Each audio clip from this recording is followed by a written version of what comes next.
just a little bit of a background about ACT. ACT is it's a network. It's a region-wide network of schools who choose to be a part of that network, who are working to develop their shared leadership capacity to identify a school-wide problem of practice and then really maximize and organize all of their resources around that problem of practice so that everyone in the school community, from students to community members, know about the problem of practice, and they're working together through a theory of action to solve that problem of practice. So I just want everyone to kind of know what that work is about. And as a principal of a high-performing kindergarten through 8th grade school, can you talk a little bit about why you wanted to be a part of the ACT network? Absolutely. When I think about our performance here at Allen, I think about the culture of learning that we have at our school. And our teachers are constantly immersed in student data. And we're constantly trying to keep our finger on the pulse of where our kids are. And when we looked at our data, we understood that we were making great gains. But then we had students that weren't. We still had students in the lower performing categories, and we want all our students to succeed. So when the opportunity was presented to be in ACT school, we were ecstatic. We looked at the work, we saw, this is what we need. This is what we can put in place because it provided the focus for us that we needed when we looked at that data. And we came together as a cohesive group. What can we do? What are our next steps? And ACT provided that for us. They provided our next steps. We're going to organize this data. We're going to analyze it. We're going to dig into it deeper than we ever have. We're going to come together with a common problem of practice to improve our kids and hopefully move not only our high-performing students, but the students that are not performing at those high levels, move them to be their personal best and for them to succeed. And, our goal here is for every kid to be the best that they can be. We work hard to see that that happens. And through the ACT initiative, it's really provided the focus for us. It's provided opportunities for us to learn and grow as a staff. And, this is our second year in, and we're beginning to see those results, and we're real excited about it. So as you've hit on a lot of the elements of the ACT process, that collaborative staff engagement, reflective analysis of data, and you talked a little bit about your problem of practice. Could you really explain what as you looked at your data, what really leapt out at you all as the focus of your problem of practice? Right. Well, we spend a lot of time in our RTI data, looking at it, where our kids are, what standards are we falling short on, and we had a lot of discussion about that. And when we looked at each individual child, we talked about that child as an individual and what can we do to help that individual child. And a lot of commonalities came up, like this is a child that is hard to focus in the classroom. This is a child that, may have external factors that are affecting them as far as maybe, an attention deficit or, a child that, may be struggling at home. And there was a lot of commonalities in our kids, our lower performing kids. And we had a lot of discussion about that. And, and through that discussion, we came up with student engagement. How can we engage every child, the child that has maybe that attention deficit issue, or a child that is struggling, that is thinking about something other than school and learning when they're at school, these obstacles that these children have. And the commonality was, let's engage our kids. Let's provide classrooms that they want to be part of, that they want to be engaged in, that they want to be part of that lesson. And we knew that if we can engage those children, if we can engage, the kids that are the hardest, that they're going to improve. Engaged students learn. So the whole focus of our theory of action and our problem of practice was when you walk into a classroom at Allen, we want to see every child engaged in that lesson, in the learning, from 8 until 2:45. The teachers can tell you, they want their kids participating. We have kids at many diverse levels as any school, but we want all of those levels in a cohesive effort participating in every lesson in our school. And we know if we can engage, little Billy, who is normally not engaged in the classroom, that little Billy's going to learn, and therefore he's going to perform at a higher level for him. Last week, we were here on a PEDAL visit. PEDAL stands for Perpetuating Excellence in Teaching, Leadership, and Learning. And we had a very mixed team, teachers from other schools across the region that wanted to be here because they've heard about and seen the results that have been going on at Allen. And when that team came back together to talk about their findings, It was amazing as we talked about all the different active engagement strategies that we saw across your classrooms. We saw everything from a scavenger hunt to make plural possessive nouns to students doing presentations, a STEM presentation in a social studies classroom where they had integrated social studies and science to make ships and see if those ships were going to float. And as those kids were sharing their ships, the rest of the team, the rest of the school, the kids were all about, oh, that's awesome, you did a good job, or I like the way that you did the sail on that one, or I like the way the bottom of that one looks. So as we brought those findings back together, we could definitely see that problem of practice was, being targeted across all of your classrooms. And we talked to students, we talked to teachers, we talked to staff in the school, and everyone knew what the problem of practice was. Everyone could talk about it. Everyone could talk about, this is what we're doing, this is what we're trying to do, this is why we're doing it. And even the kids had suggestions about things that they wanted to do in terms of student engagement. So it was an amazing experience. And when you talked about analyzing that data, something that I also heard you talk about was you weren't looking at state test data, or you weren't looking just at standardized data. You were talking about data that your teachers really rolled their sleeves up and dug into that was not traditional. You were looking at which of our kids are living with someone other than parents, or which of our kids have some things going on at home.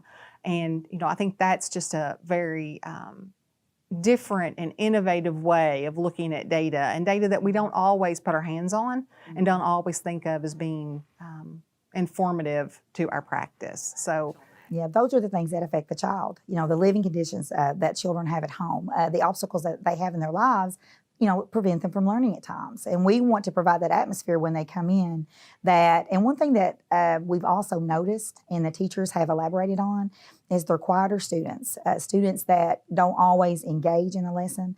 They see them taking more risk in the classroom, like with the ships. They were eager, and all 29 kids in the classroom wanted to talk about the ship and why it floated and why it didn't. So when we're having our PLC meetings and we're talking about, and we're looking at, where we are we seeing a change in those kids? And one of the things that the teachers shared are kids are taking more risk. The quiet kids, the kids that were non-focused in the classroom, they're excited.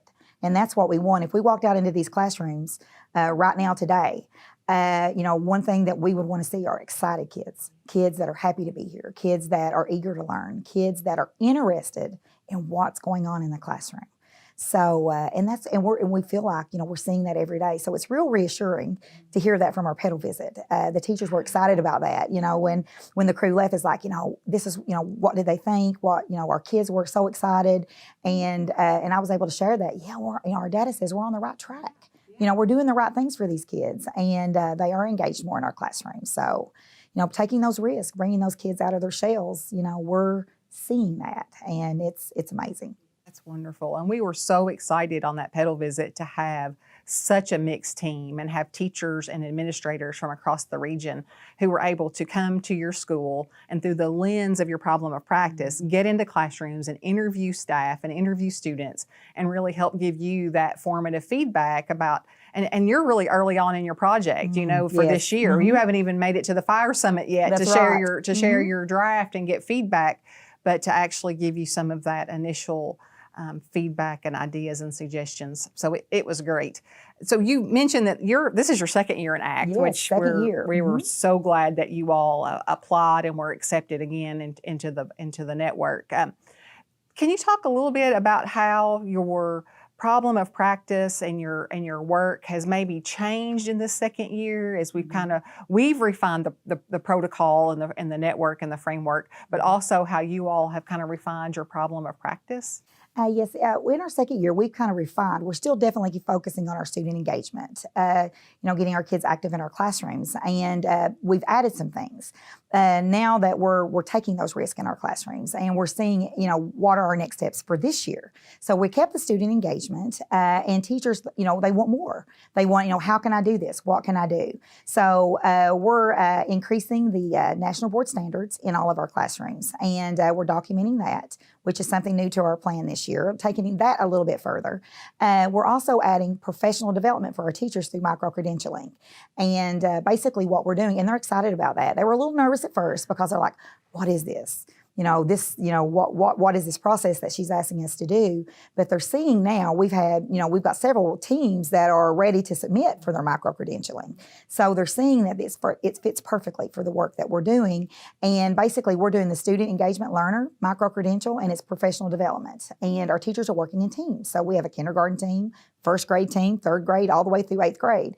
They're working together in teams on engagement strategies, and they're focusing on that, and they're completing that. So it's professional development for them. So we're going a little deeper in our professional development, the national board standards, and we're adding, those 3 things in. And of course, our data analysis is constant and ongoing. So the biggest change for us is the micro-credentialing, and we're eager to see where that leaves us and what the effect of that is going to be on our classrooms.